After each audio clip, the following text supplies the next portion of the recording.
Hello everyone. Welcome to my channel. Please subscribe and keep watching more details. General Hospital early spoilers October 20th to 24th. Drew's shocking accusation and Rick unleashed. On Wednesday, October 15th, Molly Lansing Davis, Kristen Vaganos, opens up to Dante Falconeri, Dominic Zamprogna, at the PCPD, admitting she fears something terrible has happened to her father, Rick. Meanwhile, Cody Bell, Josh Kelly, investigates why his dog Outback is barking near the cellar door, and he may uncover Rick's location or come close before being stopped. Elsewhere, Jack Brennan, Chris McKenna, demands answers, possibly about why Jocelyn Jacks, Eden McCoy, exposed Vaughn as WSB to her mom, Carly Corinthos Spencer, Laura Wright. Gio Palmieri, Giovanni Mazza, and Ronnie Bard, Erica Slazak, chat at Bobby's Diner, where she reveals Monica Quartermaine, Leslie Charlson, left to the house and offers him a room. Tracy Quartermaine, Jane Elliott, seeks legal help, possibly to challenge Monica's will. Britt Westbourne, Kelly Thibault, asks Lucas Jones, Van Hansis, what drove him and Brad Cooper, Perry Shen, apart. Meanwhile, Lulu Spencer, Alexa Havens-Bruning, warns Valentine Cassadine, James Patrick Stewart, he'll have to go through her to see Charlotte, who's now in Steinmauer as Nina Reeves, Cynthia Watrose, encouraged. General Hospital. Nathan mystery deepens. Jason's confession rocks Port Charles. On Thursday, October 16th, Elizabeth Weber, Rebecca Herbst, listens as Felicia Scorpio, Christina Wagner, shares her concerns about the man claiming to be Nathan West, Ryan Pavey. His miraculous recovery seems suspicious, especially given Felicia's history with Caesar Faison, Anders Hove. Meanwhile, Cody may receive thanks from Molly if he discovers Rick. Anna Devane, Finola Hughes, has a shocking realization, possibly tied to Willow Tate, Caitlin McMullen, being framed.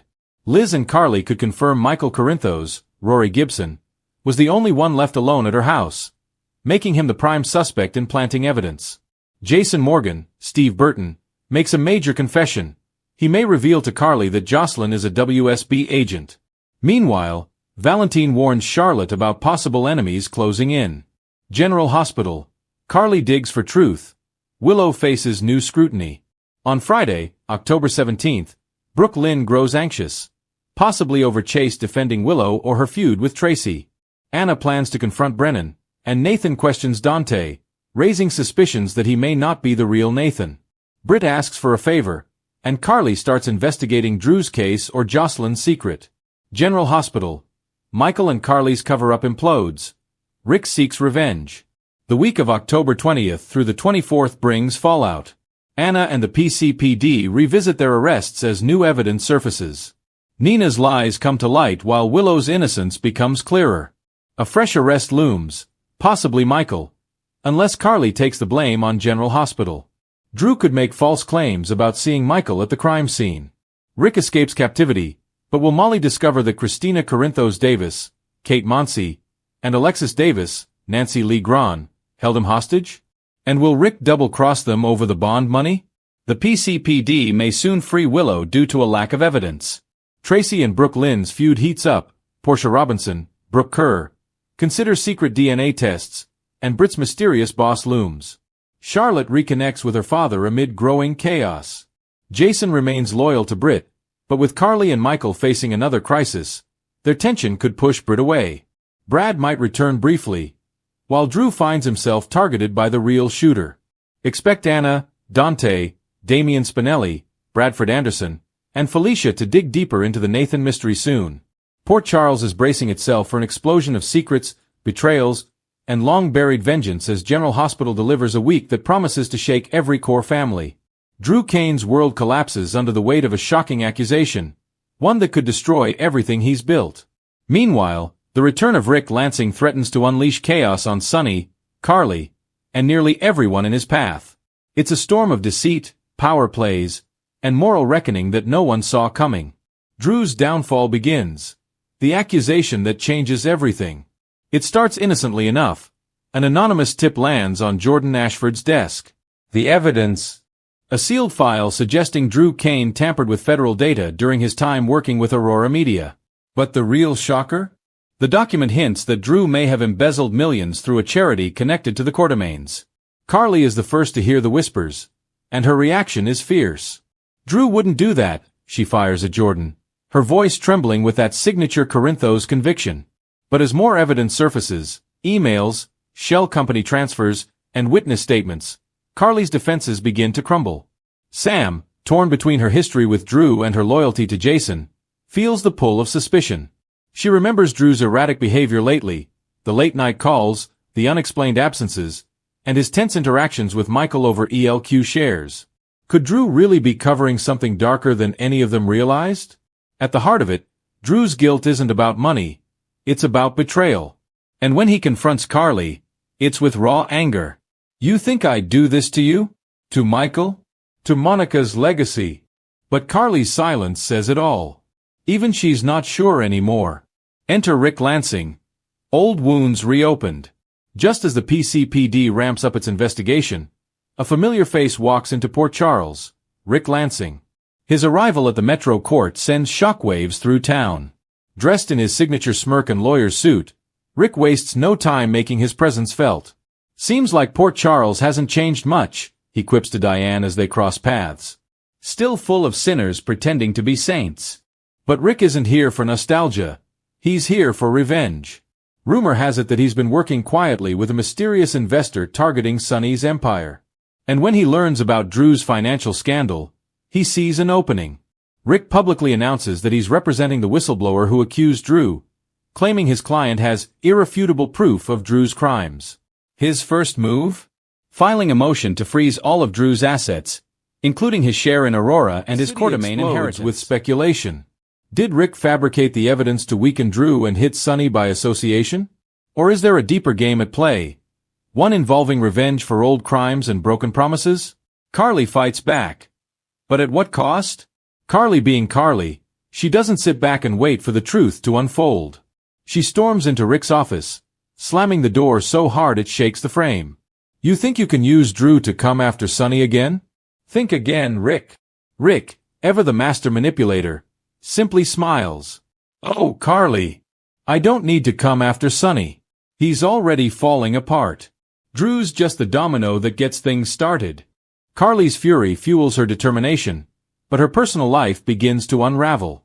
Michael urges her to distance herself from Drew until the investigation is complete. Jocelyn, meanwhile, sees her mother's old patterns resurfacing, the need to control, to protect, to fix. You can't save everyone, Mom, Joss warns. But Carly won't listen. She turns to Jason for help, hoping his quiet strength can ground her. But Jason's loyalty is torn. Drew is his brother, after all. I'll find the truth, Jason tells her. But you need to be ready. Because if Drew's innocent, someone wants him destroyed. And if he's guilty, he's already destroyed himself. Rick's true motives exposed. As Rick tightens his legal noose, his motives start to become clearer. Flashbacks reveal that Rick has been secretly communicating with an anonymous partner, none other than Valentine Cassadine. Valentine, still bitter from his recent business losses and manipulation at ELQ, wants Drew and Carly out of the picture permanently. Rick's plan is brilliant in its simplicity.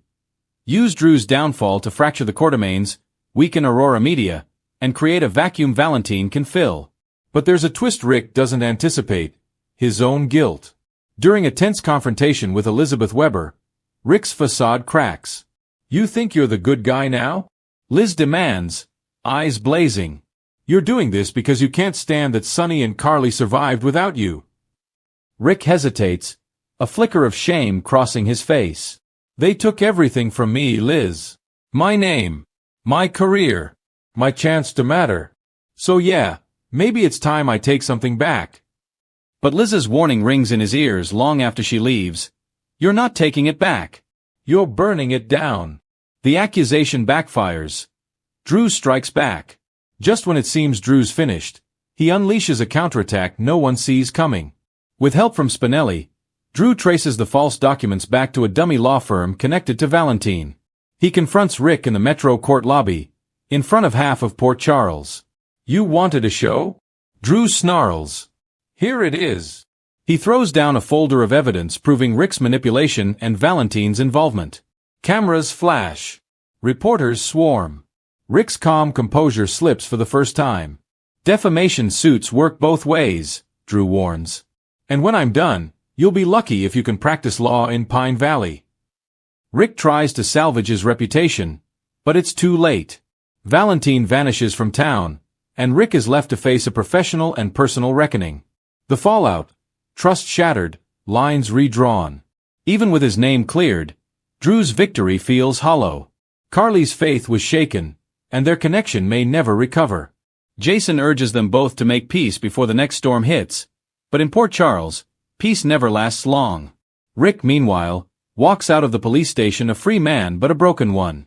You can't kill the past, he mutters to himself, staring at the skyline. But maybe you can still make it pay. And in a dimly lit room across town, Valentine's voice echoes through a burner phone. Phase 2 begins now. Closing tease. The next shock. As the week closes, Drew receives a mysterious envelope.